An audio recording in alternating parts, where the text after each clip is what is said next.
All right, let's go to John in Washington's Crossing. John, tell us about your first game. Hey, Steve, how's it going? Good. The first game I remember was it was actually, I don't know exactly when it was because it was like 40 years ago, but it was the Yankees Rangers game, and I remember Mickey Rivers was playing, and he made a big play. I don't even remember what it was, but they were losing like 8-1, and they ended up winning. He always made a big play. Remember Mickey Rivers he was so fast, and he would walk up to the batter's box like it took everything he had just to get there. You know, he'd have that slow, deliberate, and he'd stare. Remember staring down Pete Rose in the World Series, and then he hit the ball like zoom around the bases so fast. He was great.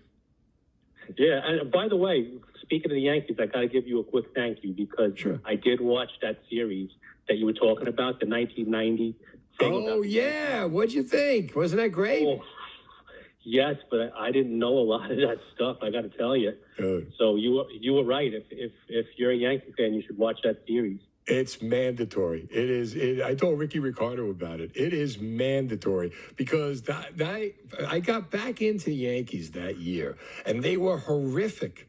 And they just kept finding new ways. And then Mel Hall is in jail for sex offending and all the stuff that went on. Like, there was one story where Mel Hall had his wife on like the 9th floor of the hotel, and the girlfriend was on the 7th floor of the hotel. There was all kinds of stuff that was going on with that team.